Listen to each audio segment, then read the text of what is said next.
ہمارے قائد ہمارے قائد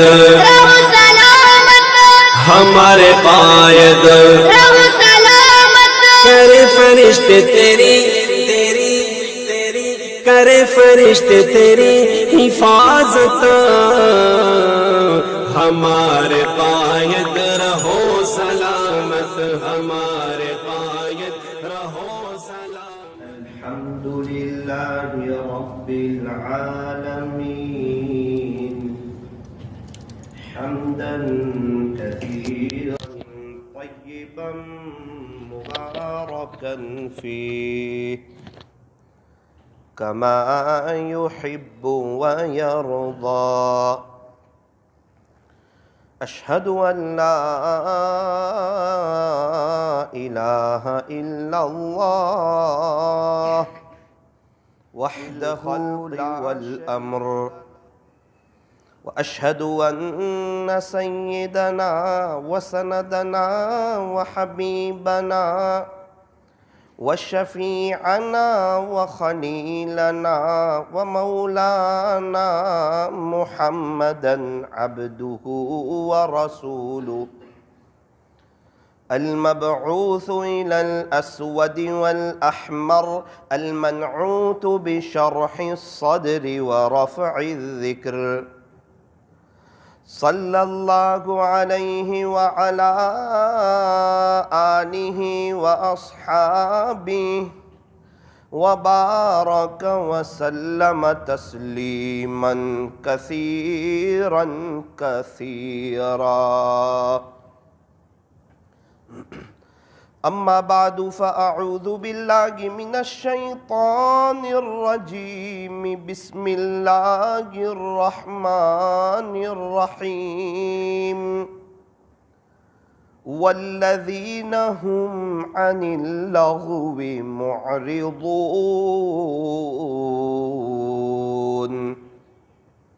صدق الله مولانا العظيم وقال النبي صلى الله عليه وسلم ذكر الله شفاء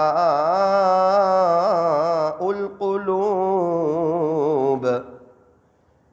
وصدق رسوله النبي الكريم ونحن على ذلك لمن الشاهدين والشاكرين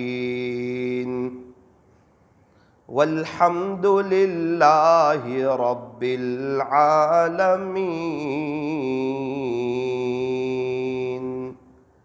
محبت سے درود شریف پڑھ لیجئے.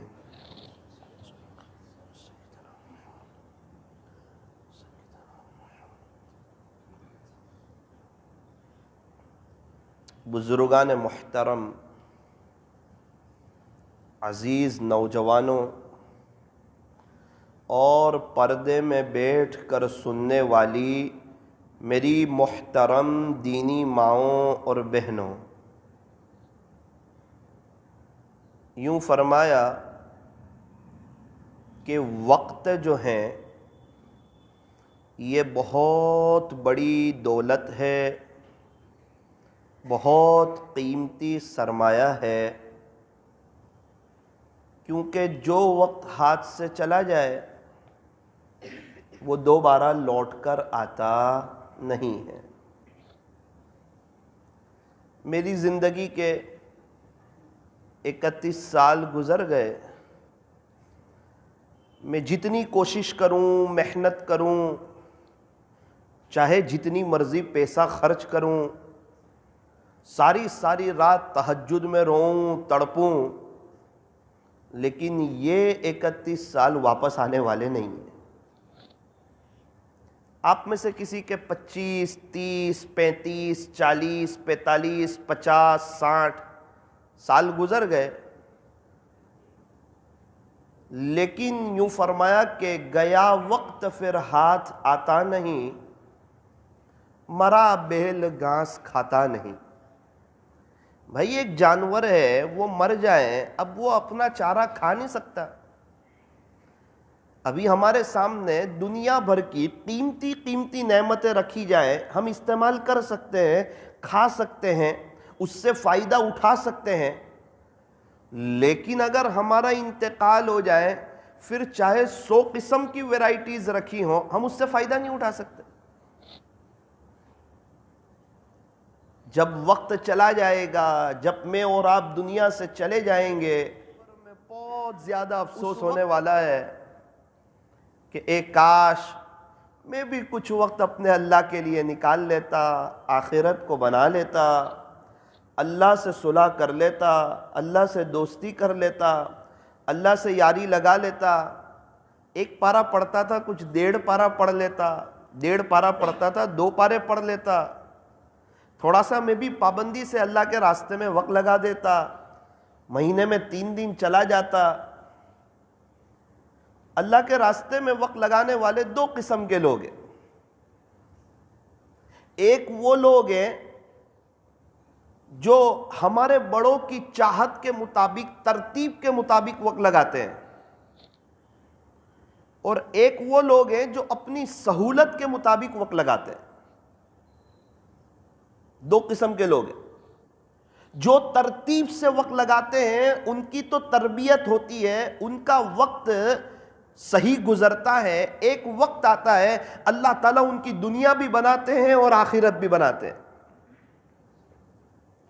اور کچھ لوگ وہ ہیں جو ترتیب سے وقت نہیں لگاتے بلکہ اپنی سہولت سے، میں جب فری ہوں، جب میرے کاروبار میں مندی ہو، جب میرا دنیا کا کوئی کام کاج نہ ہو، تب میرے پاس اللہ کے لیے وقت ہے، ورنہ میرے اہم وقت میں سے میرے پاس اللہ کے لیے نعوذ باللہ وقت نہیں ہے۔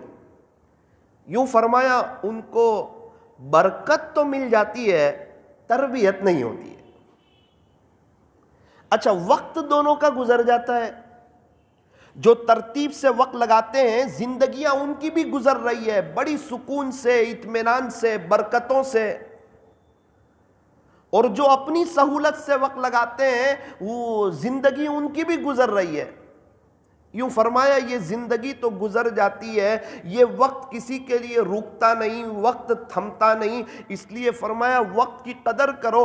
اگر کوئی انسان کچھ کرنا چاہتا ہے، اللہ کو راضی کرنا چاہتا ہے، بڑے پیمانے پر آخرت کی تیاری کرنا چاہتا ہے، اس عاجز کی ایک بات یاد رکھنا، جب تک وقت کی قدر نہیں کرو گے وہاں تک کوئی بڑا سرمایہ ہاتھ نہیں لگنے والا۔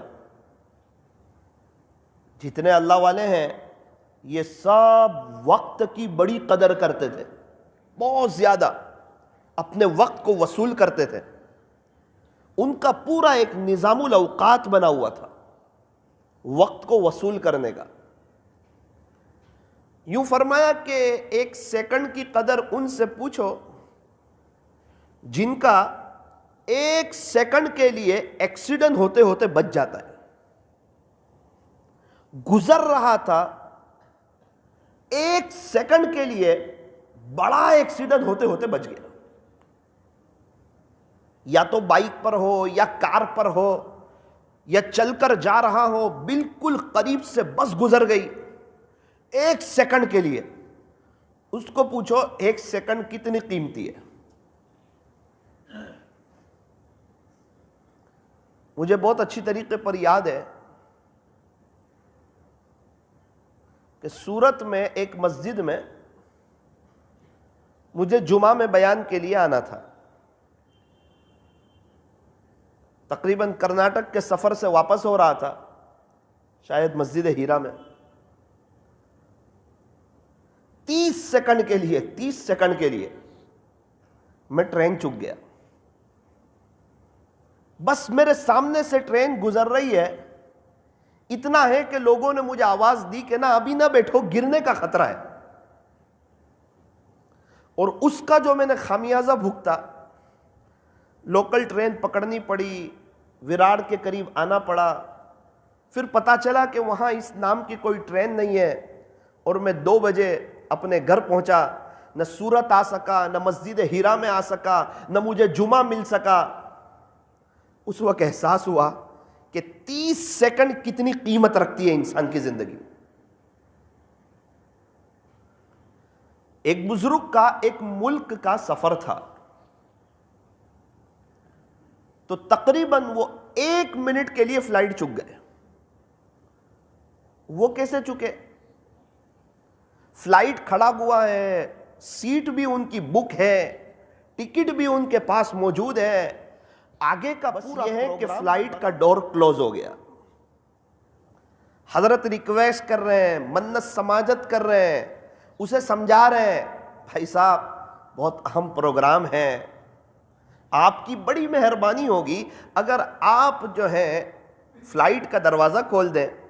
آپ کو کس کو جواب دینا ہے؟ میری سیٹ بھی بک ہے، ٹکٹ بھی میرے پاس ہے، میرا لگیج بھی اس فلائٹ میں جا چکا ہے، آپ کی بڑی مہربانی ہوگی، آپ بتائیں میں کیا کر سکتا ہوں؟ کہا کہ سر پہلے آپ سے ہم معافی چاہتے ہیں، آپ جتنا مرضی خرچ کرو، جو مرضی کرو، ایک قاعدہ ہے سرکار کا کہ فلائٹ کا ڈور ایک مرتبہ کلوز ہو جائے پھر وہ اوپن نہیں ہوا کرتا، مفتوح نہیں ہوا کرتا، کھلا نہیں کرتا۔ آپ جتنی مرضی ہمیں سمجھا لیں، جتنی مرضی آپ منت سماجت کر لیں، جتنی مرضی آپ ریکویسٹ کر لیں، یہ فلائٹ کا دروازہ اب آپ کے لیے نہیں کھل سکتا۔ جن دنوں میری اور آپ کی آخری گھڑیاں ہوگی، ملک الموت آ جائیں گے، اور جب روح قبض کرنے لگیں گے، اس وقت انسان تڑپ رہا ہوگا، کانپ رہا ہوگا، اس کو پتا ہے اب نتیجہ آنے والا ہے سامنے۔ ایگزام میں پتہ نہیں چلتا ہے، انسان پنکھے کے نیچے بیٹھا ہوتا ہے، صحیح لکھے غلط لکھے دونوں دیکھنے میں برابر لگتے ہیں، لیکن یہ بات ضرور ہے صحیح لکھنے والے کو یہ پتا ہوتا ہے کہ انشاءاللہ جب ریزلٹ آئے گا نا تو کامیابی قدم چومے گی، اور غلط لکھنے والے کو یہ پتا ہوتا ہے ابھی تو میں بیٹھا ہوا ہوں پنکھے کے نیچے، آرام سے ہوں، کوئی بے عزتی نہیں ہو رہی ہے، کوئی بولنے والا نہیں ہے، لیکن چونکہ اسکول میں محنت سے پڑھا نہیں تھا، ٹیوشن گیا نہیں تھا، اپنی مستی میں مست تھا اور وہاں کے رولز کو فالو نہیں کیا تھا، میں رات میں پڑھنے نہیں بیٹھتا تھا، اس لیے میرا ریزلٹ برا آنے والا ہے۔ یہ چیز اس کو اندر سے ستاتی ہے، اس کو اندر سے بے چین رکھتی ہے۔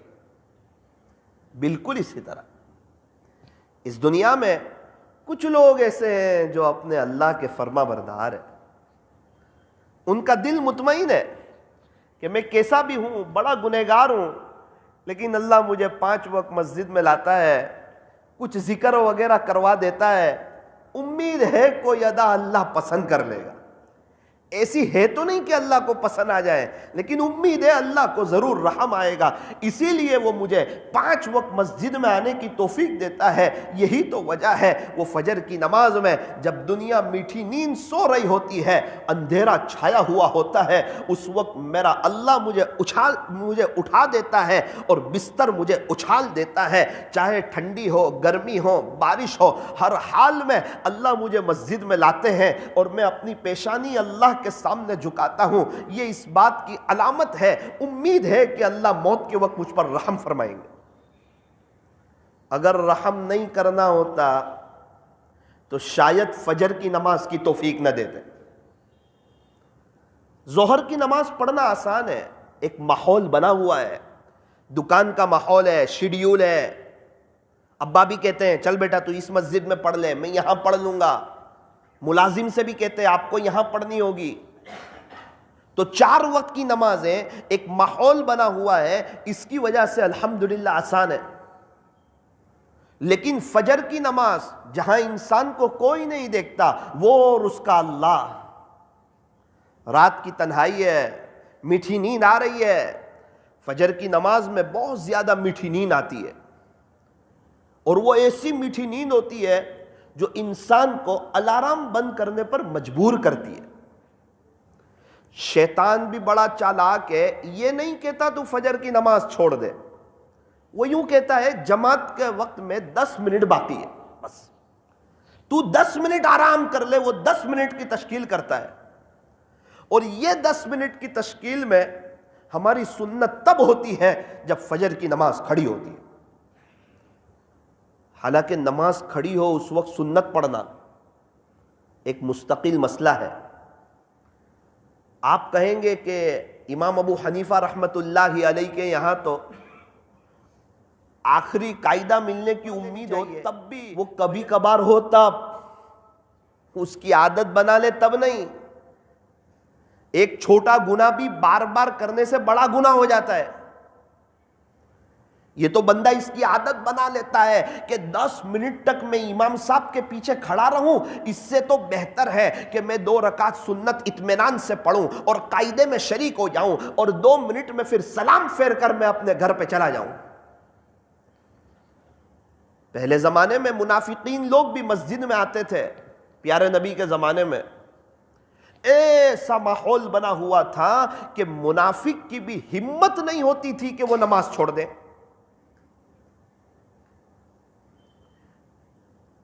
اسی لیے فرمایا کہ منافق مسجد میں ایسا ہے جیسا کہ پرندہ پنجرے میں.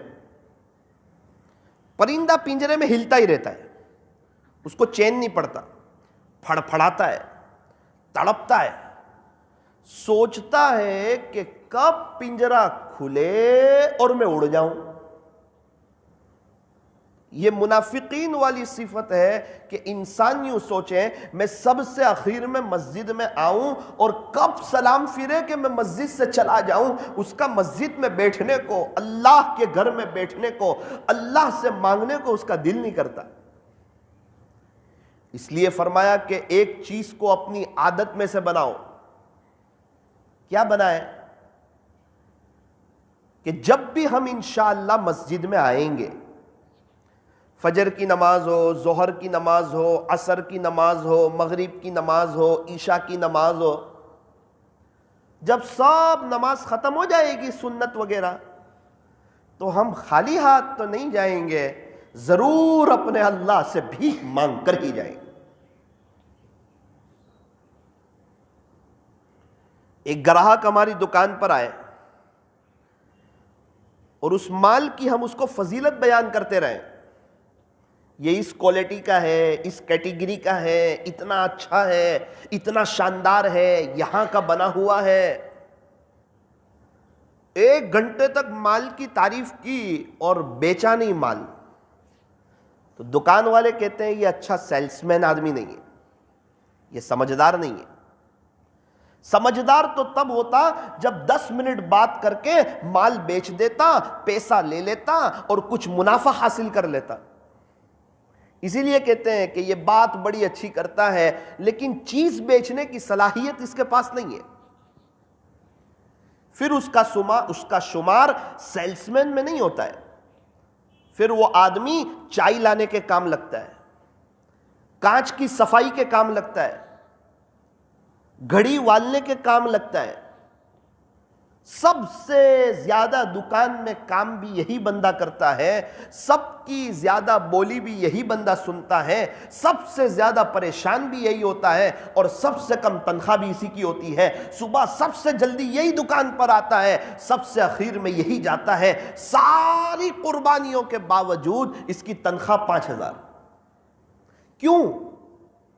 دل دماغ استعمال نہیں کرتا ہے، صرف ہاتھ استعمال کر رہا ہے.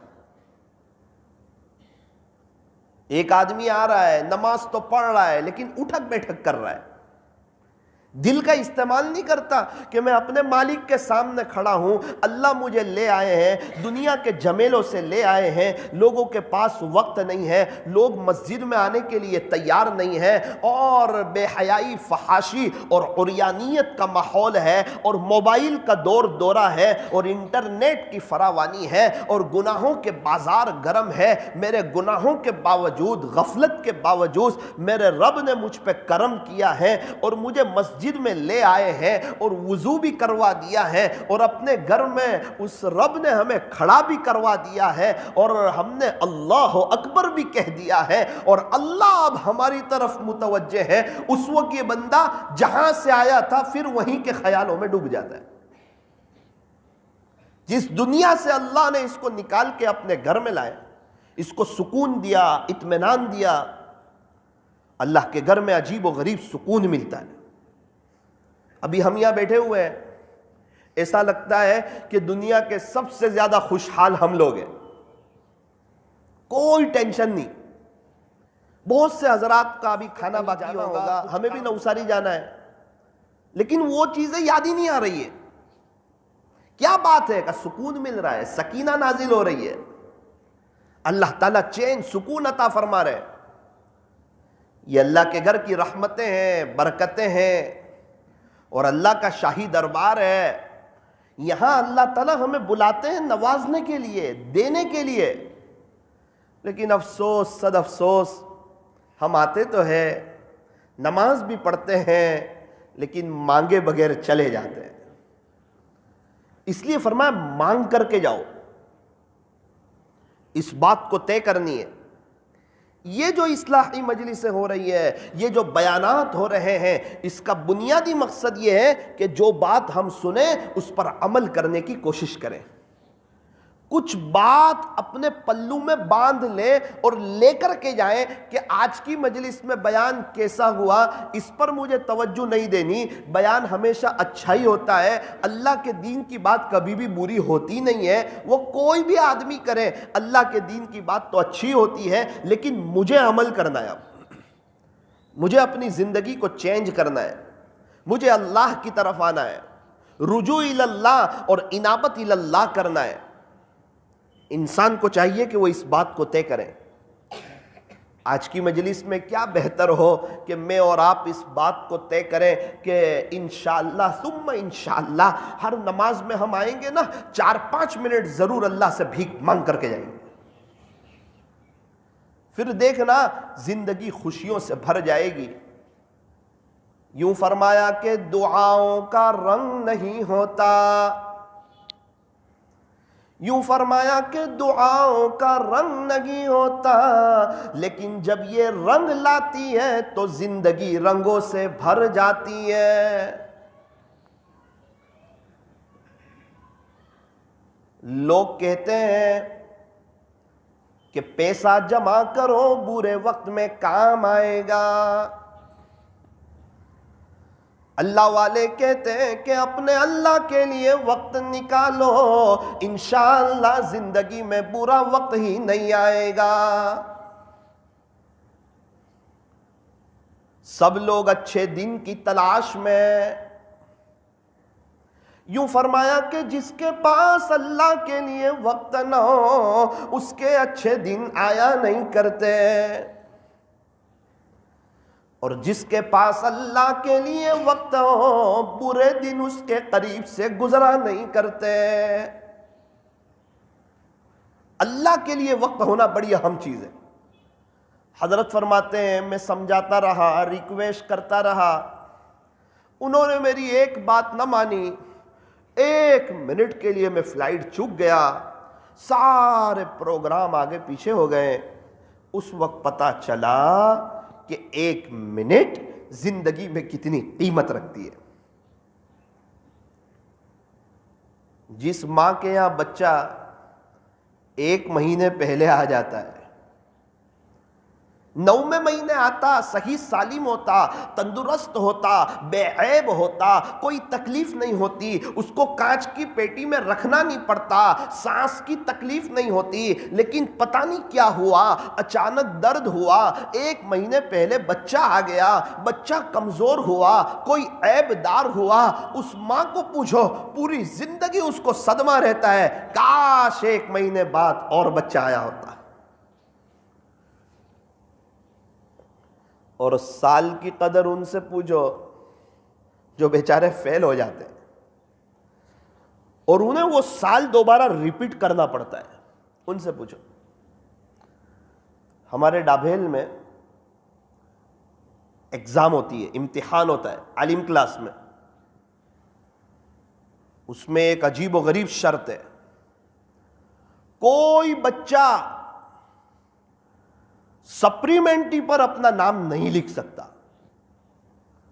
اگر کسی نے نام لکھ دیا تو یہ مدرسے کی طرف سے بہت بڑا جرم شمار کیا جائے گا، اور ہو سکتا ہے اسی وقت اس بچے کو مدرسے سے نکال دیا جائے، نام نہیں۔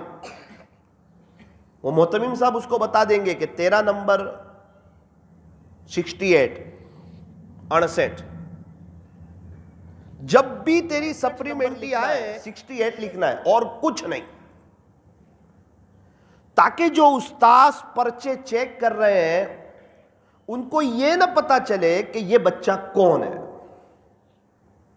یہ میری خدمت کرتا ہے وہ ہے یا کون ہے، یہ میرا بیٹا ہے یا کون ہے، یہ میرا رشتہ دار ہے یا کون ہے، یہ پہلی صف کا بچہ ہے یا کون ہے، اس کو کچھ نہیں آتا یہ وہ بچہ ہے یا کون ہے، کچھ پتا نہ چلے۔ کبھی ایسا ہوتا ہے ایک بچے کو بہت کچھ آتا ہے، ایک دن اس کی چھٹی ہوئی تھی، وہی سوال ایگزام میں آ گیا، اب اس کو وہ سوال آتا نہیں۔ استاذ کو پتا چل جائے تو استاذ کیا سوچتے ہیں کہ یہ بچہ تو جو ہے بڑا ہوشیار ہے، وہ تو ایک آدھ غلطی سے اس کو نہیں آ رہا ہے، اس لیے اس کو اچھے نمبر دے دو۔ اور جس بچے کو کچھ نہ آتا ہو، ایک دن کا سبق اس نے اچھی طرح سنا ہو، وہی سوال آ گیا ایگزام میں، تو استاذ کیا سوچے گا کہ یار یہ تو اس کو تو کچھ یاد نہیں ہوتا، یہ تو ایک آدھ سوال اس کو آ گیا، اس کو کم نمبر دو۔ حالانکہ استاد ایسا کرتے نہیں، لیکن ایسا ہو سکتا ہے۔ اس احتمال کی وجہ سے ایک قاعدہ بیان کیا کہ یوں فرمایا کہ سپلیمنٹری پر اور جو پرچہ لکھ رہے ہیں اس پر محتمم صاحب نے جو نمبر لکھ دیا ہے وہی لکھنا ہے، اس کے علاوہ کا نمبر لکھنا یوں فرمایا کہ جرم شمار ہوگا۔ اسی لیے ہم نے دیکھا ڈابھیل میں جب بھی رات میں آنکھ کھلے کلاس کی لائٹیں چل رہی ہوتی ہیں، بچے پڑھ رہے ہوتے ہیں۔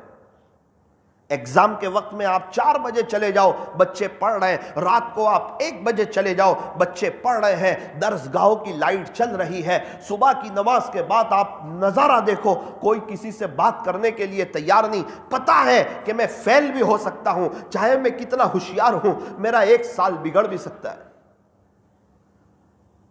نتائج کا اعلان ہوتا ہے، حضرت مفتی محمود صاحب باڈولی دامت برکاتہم کرتے ہیں، بچے اتنے ٹینشن میں ہوتے ہیں، آپس میں یہ بات چل رہی ہوتی ہے کہ آج تو قیامت صغریٰ قائم ہو گئی، چھوٹی قیامت آ گئی۔ اخیر تک یہ پتہ نہیں چلتا کون بچہ پاس ہے یا فیل ہے۔ ایک ٹینشن ضرور آتا ہے، اتنی بات ضرور پتہ چلتی ہے کہ 70 بچے ہیں، 70 بچے ہیں، اوپر جو انعام پہنچا ہے وہ 60 کا پہنچا ہے، اس کا مطلب 10 بچے فیل ہیں۔ جو پاس ہوا اس کو انعام ملے گا، جو فیل ہوا اس کو انعام نہیں ملے گا۔ سارے بچے ٹینشن میں ہوتے ہیں، ہوشیار بچے، سمجھدار بچے ٹینشن میں ہوتے ہیں کہ کہیں وہ فیل ہونے والوں میں ہمارا نام نہ ہو۔ اور خدا نہ خواستہ جو 10 بچے فیل ہوئے ہوتے ہیں، جب ان سے ملاقات ہوتی ہے اور وہ جب روتے ہیں تڑپتے ہیں، ہم کیا منہ بتائیں گے ہمارے امی ابو کو؟ اب کلاس کے ساتھیوں سے ہم الگ ہو جائیں گے، ہمیں 1 سال بگاڑنا پڑے گا، یا تو ڈابھیل چھوڑ کے کہیں جانا پڑے گا۔ اور جس نے ڈابھیل میں پڑھائی کر لی ہو، جو گجرات کا دیوبند سمجھا جاتا ہو، پھر وہ بندہ ڈابھیل چھوڑ کے کہاں جائے؟ حضرت مفتی احمد خان پوری صاحب دامت برکاتہم کی صحبت چھوڑ کے وہ کہاں جائے؟ ایسے اللہ والوں کی آمد چھوڑ کے وہ کہاں جائے؟ تو ہمیں بہت اچھی طریقے پر معلوم ہے کہ 1 سال کی قدر ان سے پوچھو جو بیچارے فیل ہو جاتے ہیں اور ان کا سال بگڑ جاتا ہے۔ اس لیے میرے عزیزو، یہ زندگی بڑی قیمتی ہے، زندگی کی قدر قبرستان والوں سے پوچھو، جو آج مر چکے ہیں، انتقال کر چکے ہیں، ان کی فیملی موجود ہے، ان کے پراپرٹی موجود ہے، ان کی دکانیں موجود ہیں، ان کے کاروبار موجود ہے، لیکن ایک سبحان اللہ کے محتاج ہو گئے، ایک روپیہ صدقہ کرنے کے محتاج ہو گئے، ایک پائی ثواب کے محتاج ہو گئے۔ ان کے بچوں کے پاس، ان کی فیملی کے پاس، ان کے گھر والوں کے پاس اب وقت نہیں ہے گھر کی صفائی کی ضرورت ہے اور دکان چلانے کی ضرورت ہے، ان کے بیٹے مشغول ہیں، اپنے بچوں کو اللہ کا دین سکھایا نہیں، انہیں دیندار اور نیک بنایا نہیں، آج ان کے بچے ان کو یاد کرنے کے لیے تیار نہیں۔ اس لیے فرمایا کہ زندگی کی قدر ان سے پوچھو جو بیچارے قبرستان میں ہیں، اللہ کو پیارے ہو چکے۔ ہمیں وقت کی قدردانی کرنے کی توفیق اور سعادت نصیب فرمائے۔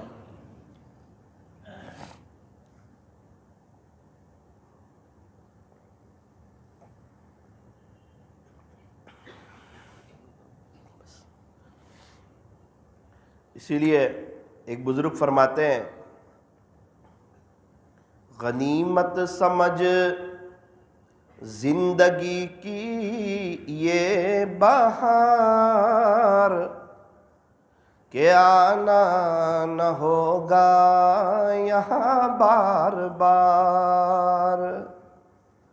فرمایا ابھی جو زندگی ہے، جو سانس چل رہی ہے، توبہ کا دروازہ کھلا ہوا ہے، نیکیوں کا موسم چل رہا ہے، اس کو غنیمت سمجھو۔ میں اور آپ یہاں بیٹھے ہوئے ہیں، آزادی کے ساتھ زندگی گزار رہے ہیں، بڑی اطمینان کے ساتھ زندگی گزار رہے ہیں۔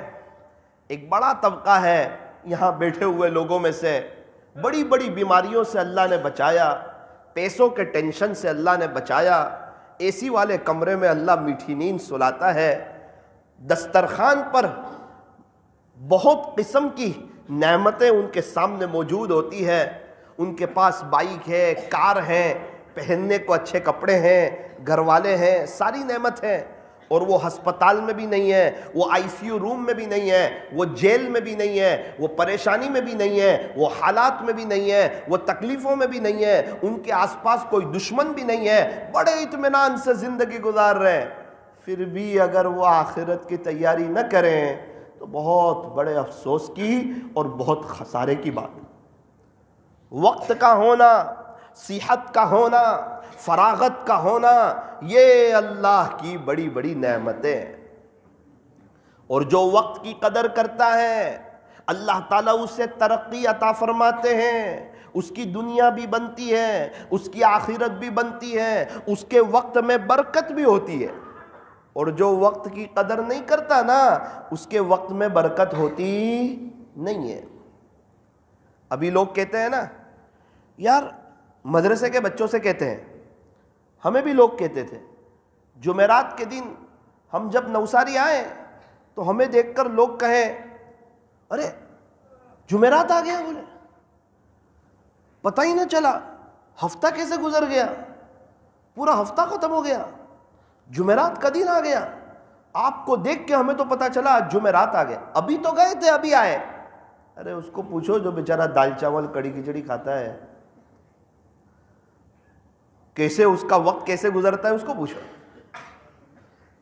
کیسے جمعہ کی رات نکلتی ہے، سنیچر کا دن کیسے آتا ہے، صبح کلاس میں نیند آ رہی ہو وہ کیسے اپنے آپ پہ کنٹرول کرتا ہے، 4 گھنٹے استاذ کے سامنے ادب سے بیٹھتا ہے، ہم تو 1-1.5 گھنٹہ بیان میں بیٹھتے ہیں، وہ 4 گھنٹے، استاد آئے استاد چینج ہوئے، استاد آئے استاد چینج ہوئے، استاد آئے استاد چینج ہوئے، فوراً کھانا، اگر اس وقت کھانے پر نہ جائے 15 منٹ لیٹ ہو جائے تو اس کو کھانا نہ ملے، گھر تھوڑی ہے اس کا۔ کھانے کے بعد کہا بھی تھوڑی دیر آرام کرنا، کتنی دیر، 1 گھنٹہ 5 منٹ 10 منٹ، اس کے بعد اٹھانے کے لیے آئیں گے تو اٹھ جانا، اگر وہ اس وقت نہ اٹھے تو بڑا مسئلہ ہے۔ اور ہر بندہ 5-10 منٹ پہلے مسجد میں چاہیے، سنت پڑھنی، آپ دیکھیں تو ہر جگہ سے ذکر کی آواز آ رہی ہوتی ہے، ہر بچے کے ہاتھ میں قرآن ہوتا ہے، کسی کی مجال ہے کیا اس کی رکعت چلی جائے، وہی پہلے رکعت جانے نہیں دے گا، اس کو پتا ہے میں 50 استادوں میں سے کس کس کو جواب دوں گا۔ اب نماز کے بعد 2:15 بجے 2:30 بجے کلاس شروع ہو جائے گی، استاد آ جائیں گے، یہ 15 منٹ میں قریب میں ہوٹل ہے وہاں بھی جانا ہے، چائے بھی پینی ہے، اور یہ 15 منٹ میں 1000 میں سے 700 بچے چائے پئیں گے لائن میں کھڑے رہ کر کے، اور پھر انہیں اپنی کلاس میں بھی جانا ہے اور استاد سے پہلے بھی پہنچنا ہے، اور پہنچنے کے بعد فوراً پڑھائی شروع ہوگی، اور یہ 2 گھنٹے ان کو پڑھائی کرنی ہے۔ ایسے ہی کوئی عالم بن جاتا ہے، علماء ایسے ہی تیار ہو جاتے ہیں، 9 سال ایسے ہی گزر جاتے ہیں مدرسے میں. ان کو پوچھو ایک ایک دن کیسے گزرتا ہے. ہاں ان کو بڑا سکون بہت ہوتا ہے، بہت مزے والی لائف ہوتی ہے. اجتماع میں اچھا لگتا ہے نا 2 دن، وہ سب چیز اس کے وقت پر ہو جاتی ہے. اتنے سب لوگ ہیں، سب کو کھانا بھی مل جاتا ہے، چائے بھی مل جاتی ہے، پتہ چلتا نہیں، کسی کا کام رکتا نہیں، کسی کو تکلیف ہوتی نہیں. اب عصر کے بعد باہر جا رہا ہے، اسی میں اس کو گاؤں سے دودھ لانا ہے. مغرب کے بعد فوراً جیسے ہی سنت وغیرہ پڑھ لی فوراً کلاس میں، ورنہ محتمم صاحب باہر آ جائیں گے ابھی. اور کلاس میں جا رہا ہے، استاذ کی نگرانی شروع. اب کتنی دیر پڑھائی ہوگی؟ کا 2 گھنٹے. کیا کرنا ہے؟ کہ صبح 6 گھنٹے جو پڑھایا نا اس کی تکرار کرنی ہے. اب چھٹی ہو گئی، اذان ہو گئی عشاء کی، 20 منٹ کے بعد نماز کھڑی ہوگی، اسی میں فارغ ہونا ہے، اسی میں وضو کرنا ہے، اور نماز کھڑی ہو اس سے پہلے اسی میں 1000 بچے کو پہنچنا ہے. اب نماز ہوئی، سنت پڑھی، وتر پڑھی، پتہ چلا کہ قاری صاحب چکر لگا رہے ہیں، قاری کلاس شروع ہو چکا ہے، ابھی چھٹی نہیں، ابھی فوراً قاری کلاس میں پڑھنا ہے، قرآن پڑھنا ہے. پونا گھنٹہ. یہ پونا گھنٹہ ختم ہوا، 10 ساڑھے 10 بج گئے. ابھی اس کو صبح جلدی اٹھنا بھی ہے، لیکن ہم نے دیکھا بچے آدھا گھنٹے بعد فارغ ہو کر، ابھی کوئی استاذ نہیں آ رہا ہے، اس کے باوجود سارے بچے پھر کلاس میں چلے جاتے اور پڑھتے. آپ دیکھو نا کبھی ایک مرتبہ آپ ڈابیل چلے جاؤ، مغرب کی نماز پڑھو، عشاء کی نماز پڑھو، رات 12 بجے تک دیکھو کیا ہوتا ہے، کیسے ہوتا ہے. سب مدرسے میں ایسا ہی ہوتا ہے، لیکن چونکہ ہم نے ڈابیل میں پڑھا اس لیے ہمیں وہاں کا معلوم ہے. میں یہ نہیں کہہ رہا کہ وہ مدرسہ آگے دوسرے مدرسے پیچھے، نہ، جہاں اللہ کے دین کی تعلیم ہو رہی ہو سب آگے. اور جب ہم جمعرات کو آئے تو لوگ ہمیں کیا کہتے ہیں؟ جمعہ کو، جمعرات کو پتہ ہی نہیں چلا ہفتہ کہاں گزر گیا. ارے پتہ آپ کو کیسے چلے گا؟ ان کو پوچھو جن کا مدرسے میں ہفتہ گزرا ہے، ان کو پتہ چلا ہے ہفتہ کیسے گزرا ہے. ہمیں پتہ چلتا ہے پہلے ہی روزے میں ایک دن بہت اچھی طریقے پر، جلدی افطاری کا وقت آتا ہی نہیں ہے تو کیسا برکتی دن ہو جاتا ہے. تو جب آدمی اللہ کی طرف آتا ہے نا تو اس کی ہر چیز میں برکت ہو جاتی ہے. اور جہاں برکتیں آتی ہے ٹینشن ختم ہو جاتے ہیں. آج ساری پریشانیاں بے برکتی کی ہیں. پہلے گھر کا ایک آدمی کماتا تھا، 10-11 لوگ آرام سے کھاتے تھے. آج گھر کے سارے لوگ کماتے ہیں پھر بھی خرچے پورے نہیں ہوتے. کیا بات ہے؟ فرمایا کہ برکت نہیں. برکت کیوں نہیں؟ فرمایا کہ نیتیں صاف نہیں، بھائی بھائی سے خوش نہیں، بہن بہن سے خوش نہیں، ماں باپ بچوں سے خوش نہیں، بچے ماں باپ سے خوش نہیں. ایک ہی گھر میں سب ایک دوسرے سے دور ہے، دلوں میں دراریں ہیں، نفرتیں ہیں، برکت آوے کہاں سے؟ جہاں نیت میں کھوٹ ہوتی ہے نا برکت دوسرے دروازے سے باہر چلی جاتی ہے. 10,000 کمانے والے کا بھی پیسہ نہیں بچتا، اور 1,00,000 کمانے والے کا بھی پیسہ نہیں بچتا، اور 10 لاکھ کمانے والے کا بھی پیسہ نہیں بچتا. اور جن کے کروڑوں کے شو روم ہے ان کا لاکھوں کا ویپاری کو دینے کا قرضہ ہوتا ہے، اور اس کا ٹینشن سر پہ سوار ہوتا ہے. جب نیتوں میں کھوٹ آتی ہے اللہ تعالیٰ ایسے بندے کو مشغول کر دیتے ہیں، مجبور کر دیتے ہیں، دنیا کے حوالے کر دیتے ہیں، اس کو پھانس دیتے ہیں. ایک بچے نے اپنے ابا سے کہا کہ ابا برکت کس کو کہتے ہیں؟ اس کے والد صاحب اس کو گھر کے حمام میں لے گئے اور گیجر بتایا اور کہا بیٹا 28 سال ہو گئے یہ بگڑا نہیں، بند ہوا نہیں، ابھی تک گرم پانی آ رہا ہے، اس کو برکت کہتے ہیں. ڈابیل میں ایک استاذ کے یہاں ہم گئے تو وہ اپنے کچن میں لے گئے، ان کے پاس گیس کا بوتل تھا. مجھے بتایا کہ مولانا صاحب 6 مہینے ہو گئے یہ ختم نہیں ہوا. میں نے کہا کیا بات کرتے ہو، کیسے ختم نہیں ہوا؟ آپ کے یہاں اتنے مہمان آتے ہیں، میں کئی دفعہ تو آیا، ختم کیسے نہیں ہوا؟ بولے جو سمجھ میں نہ آوے اسی کو تو برکت کہتے ہیں. یہ آپ کو سمجھ میں نہیں آ رہا نا، آپ کے دماغ میں نہیں آ رہا، اس کو برکت کہتے ہیں مولانا. اچھا تیل کا ڈبہ بتایا، مجھے کہا الحمدللہ 5 مہینے ہوئے یہ بھی ختم نہیں ہوا. دیکھتے نہیں ہیں اندر سے نکالتے رہتے ہیں، بولے بسم اللہ بول کے نکالتے ہیں، کہاں سے ختم ہوگا؟ کتنے لوگ ہیں ان کو جب پیسے ملتے ہیں بسم اللہ بول کر کے لیتے ہیں اور یوں کہتے ہیں اللہ ان پیسوں میں برکت ڈال دے، اللہ ان کے پیسوں میں برکت ڈال دیتا ہے، 5,000 میں برکتیں ہو جاتی ہے، 10,000 میں برکتیں ہو جاتی ہے، میں لاکھوں روپے کماتے ہیں، بسم اللہ بول کے لیتے نہیں اور اس سے زیادہ کی فکر میں رہتے ہیں، اپنے اللہ سے خوش نہیں ہوتے، ان کے ان پیسوں میں برکت نہیں ہوتی۔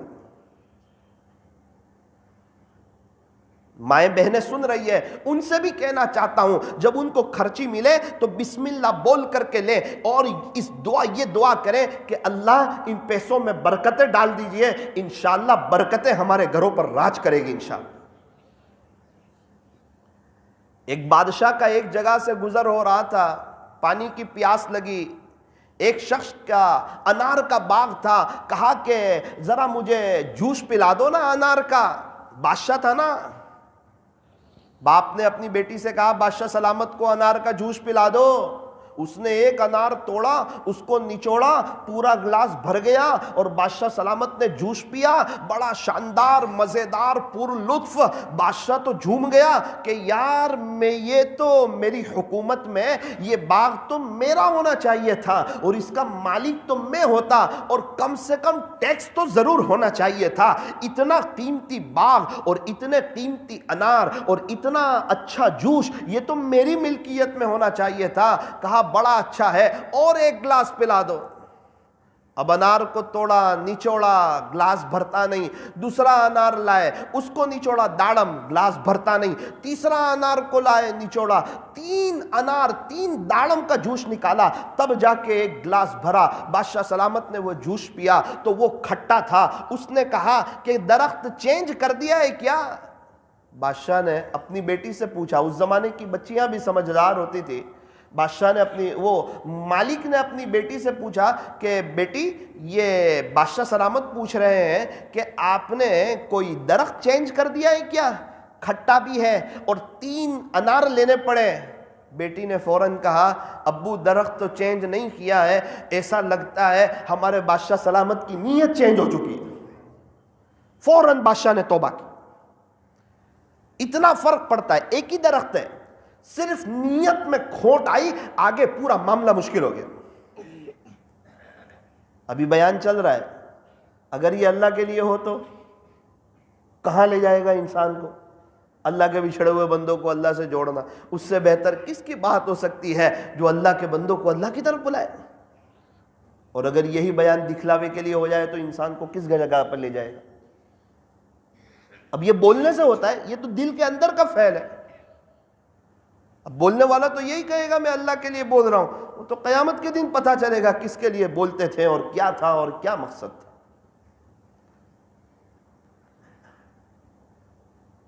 آپ لوگوں کی برکت سے اللہ تعالی ہمیں بھی اخلاص عطا فرما دے۔ اخلاص حسن الہی کا وہ تاج ہے کہ جس کے سر پر یہ ہو زمانے پہ اس کا راج ہے۔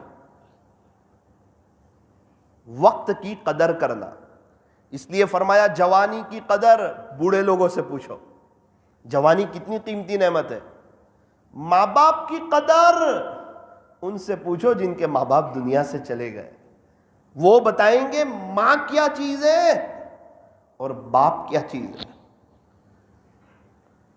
گزشتہ کل میں ایک جگہ بیان کے لیے گیا تھا، ایک واقعہ سنا، دل ہل گیا۔ اس واقعے کی وجہ سے پورا گاؤں رو رہا تھا۔ کیا ہوا؟ ابھی 4-5 دن پہلے ہی اس گاؤں میں ایک مفتی صاحب رہتے ہیں، اللہ والے ہیں، وہ کسی وجہ سے افریقہ گئے تھے، 32-33 سال کی عمر، ان کے 3 بچے، لڑکی 12 سال کی، لڑکا 8 سال کا، ایک لڑکی 5 سال کی، ان کا ایک مدرسہ بھی چلتا ہے چھوٹا سا۔ ان کی اہلیہ بڑی خدمت کرتی تھی اپنے بچوں کی، مدرسے میں پڑھنے والے بچوں کے کپڑے دھو دیتی تھی، ان کا کھانا بناتی تھی۔ ڈیلیوری کا وقت آیا، مفتی صاحب تو وہاں ہیں، امی کی طبیعت تھوڑی بگڑنا شروع ہوئی، ماں کی، 30 سال کی عمر ہے، جوان ہے، خطرہ محسوس کرنے لگی کہیں میرا انتقال نہ ہو جائے۔ پہلے بچوں کو تیار کر دیا، انہیں دودھ بسکٹ کھلا دیا، بچوں کو سلا دیا، بچوں کو تکلیف نہ ہو۔ شوہر تو تھا نہیں، اور جس کو بھی کہیں وہ تو یہی بات کہے نا کہ بھائی وہ تو ایام حمل میں تو تکلیف ہوتی ہے۔ یہ سمجھ رہی تھی کہ پہلے بھی 3 بچے ہیں، یہ تکلیف کسی اور وجہ سے ہو رہی ہے۔ اس کے بعد وہ آرام کے لیے لیٹی، جب وہ آرام کے لیے لیٹی تو لوگ باہر نکل گئے کمرے کے، تھوڑی دیر میں آ کر دیکھا تو انتقال ہو گیا۔ بچوں کو تو پتہ نہیں، مفتی صاحب کو بتایا ایسا ایسا ہوا۔ اب ایک طرف بیوی بھی نہیں، انتقال ہو گیا، بچے چھوٹے چھوٹے ہیں، معصوم سے بچے ہیں، وہ بھی بے چین ہو گئے۔ ایک آدمی کل مجھے کار میں رکھنے کے لیے آ رہا تھا، اس نے کہا مولانا مجھے فون آیا مفتی صاحب کا 4:30 بجے، اور کہا کہ ارجنٹ میرے بچے سے بات کراؤ۔ میں بھی برداشت تو نہیں کر سک رہا تھا، پورا گاؤں رو رہا تھا، لیکن میں نے ان کے بیٹے کو اٹھایا نیند میں سے کہ تیرے ابا تیرے سے بات کرنا چاہتے ویڈیو کال پہ۔ مولانا اس نے پتہ نہیں اس کو کیا ہوا، وہ تو سو گیا تھا، ان کو نہیں بتایا تھا تمہارے امی کا انتقال ہو گیا۔ اٹھتے ہی وہ پہلا جملہ پوچھتا ہے، بھائی یہ بتاؤ پہلے میری ماں کہاں ہے؟ یہ بستر پہ میرا امی نہیں ہے، ہم امی کے ساتھ سوتے ہیں نا، ہمارے امی کہاں ہے؟ وہ تو رات میں یہی سوئی تھی۔ میرے آنکھ میں آنسو آ گئے، میں پلٹ کے میں تھوڑی ہمت رکھی، اس کے ابو سے بات کرائی، پھر مشورہ ہوا کہ صبح نماز ہے جنازے کی، بچے ہیں، بتانا تو ہے ہی ماں کو، بعد میں بتائیں گے، بہت روئیں گے۔ بہت سمجھایا بچوں کو، اور بچوں کو بتایا، بہت روئے بچے، بہت تڑپے۔ نانی نے اور بستی والوں نے بہت مشکل سے انہیں سنبھالا۔ پھر کہا مولانا اب وقت آیا جنازہ اٹھانے کا۔ جنازے میں رکھ دیا تھا، ان کی اماں کو بولے، ہمارے قریبی رشتہ دار ہوتے ہیں۔ بیٹی آئی اور وہ جنازے کو پکڑ لیا اور کہنے لگی میری ماں کو لے کے مت جاؤ، بس ایک ہی بات، میرے امی کو لے کے کہاں جا رہے؟ میرے تو ابا بھی باہر ہے، تم یہ میری ماں کو کہاں لے جا رہے؟ میرے امی کو مت لے جاؤ۔ 8 سال کا بچہ تو رو رہا ہے، تڑپ رہا ہے، وہ 5 سال کی بچی رو رہی ہے، تڑپ رہی ہے۔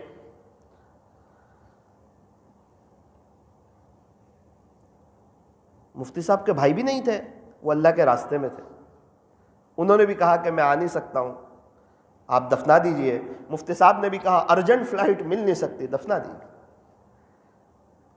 ہمیں کیا پتا دنیا میں لوگ کیسے کیسے تکلیف میں ہیں، اور آج کل ان بچوں کی راتیں کیسی گزرتی ہوگی۔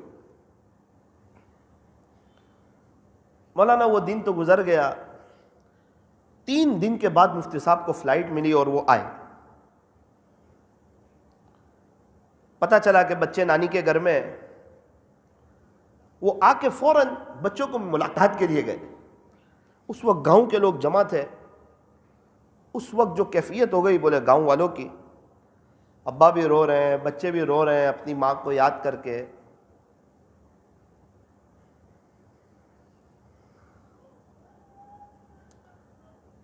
اور ہم سمجھتے ہیں کہ ہم پریشان ہیں، پتہ نہیں کون سمجھ میں آتا، ہم کیوں اللہ کی طرف نہیں آتے، کیوں ہمارے پاس قرآن کے لیے وقت نہیں ہے، ذکر کے لیے وقت نہیں ہے۔ یہ زندگی بے وفا ہے۔ تھوڑی دیر کے لیے اپنی آنکھوں کو بند کیجیے، اپنی گردن کو جھکائیے، مراقبہ کر لیجیے،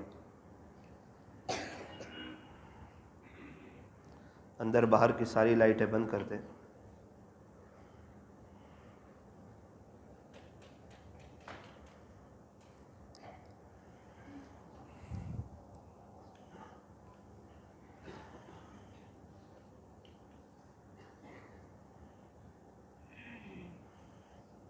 اللہ دیکھ رہے ہیں ہمیں،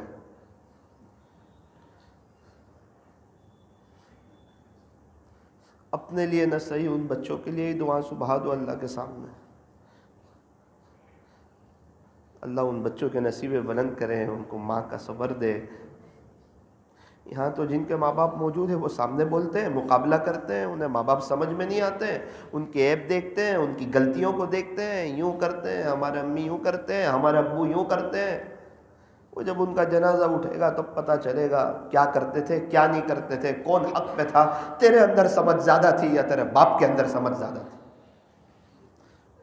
تو یہ ابا زیادہ سمجھ میں آئے یا دوست لوگ زیادہ سمجھ میں آئے، وہ وقت بتائے گا۔ وہی آدمی کل مجھے کہہ رہا تھا، مولانا اربوں روپیے ہو نا، ماں نہ ہو تو گھر میں بے چینی لگتی ہے، وہ گھر خالی خالی لگتا ہے۔ جتنا بڑا گھر ہو ایسا لگتا ہے وہ گھر کاٹنے دوڑتا ہے۔ ماں وہ نعمت ہے۔ جنہوں نے اپنی ماں کو کفن میں دیکھا، جنہیں اپنی ماں کی انتقال کی خبر آئی، ان کو پوچھو ان پر کیا بجلی کی طرح وہ بات برسی۔ وہ بندہ اپنی ساری نعمتوں کو بھول جاتا ہے، اور آج تھوڑا سا ماں باپ بول دے بچہ ایموشنل ہو جاتا ہے۔ کیوں؟ اپنے آپ کو سمجھدار سمجھتا ہے، اپنے آپ کو حق پر سمجھتا ہے۔ صاحب بھول گیا 9 مہینے ماں نے کیا تکلیفیں اٹھائی، ابا بار بار ہسپتال لے جاتے رہے، دنیا میں آئے ابا نے کس خوشی کا اظہار کیا، کتنی مرتبہ گود میں اٹھایا۔ آج جب جس کے چھوٹے چھوٹے بچے ہیں وہ سمجھ سکتے ہیں کہ ہمارے ٹائم پہ ہمارے ماں باپ نے کیا کچھ کیا ہوگا۔ آج تو بچے روتے ہیں تو موبائل دے دیتے ہیں، ان دنوں جب موبائل بھی نہیں تھا۔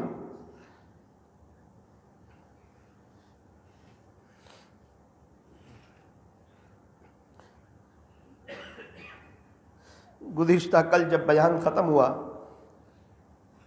مفتی صاحب آئے میرے پاس، مجھے کہا مولانا میری اہلیہ کے لیے دعا کرنا، میری ایک چھوٹی بچی ہے 5 سال کی، اس کے لیے بھی دعا کرنا، میرے بچوں کے لیے دعا کرنا، اس کے لیے بھی دعا کرنا۔ ظاہری بات ہے اس کو ماں کی یاد زیادہ آتی ہے۔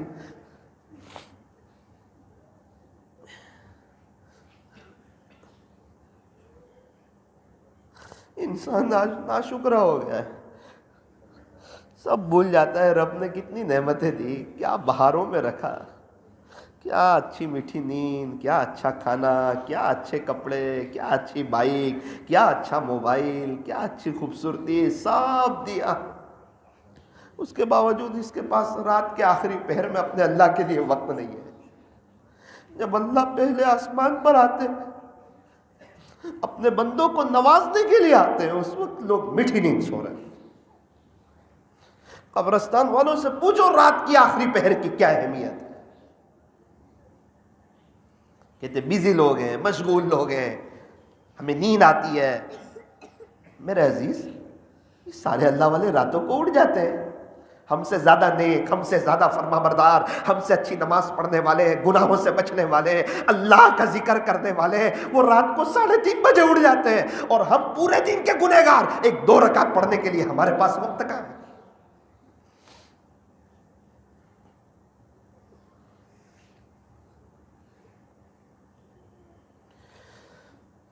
لا الہ الا اللہ محمد الرسول اللہ صلی اللہ علیہ وسلم۔ لا الہ الا اللہ، لا الہ الا اللہ، لا الہ الا اللہ، لا الہ الا اللہ۔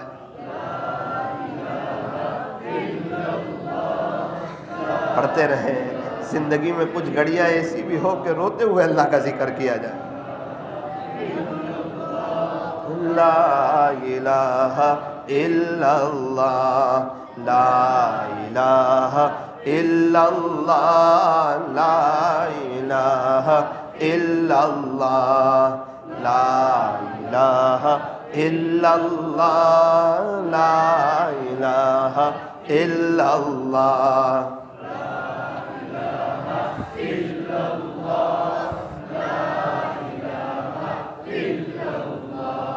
لا الہ الا اللہ، لا الہ الا اللہ۔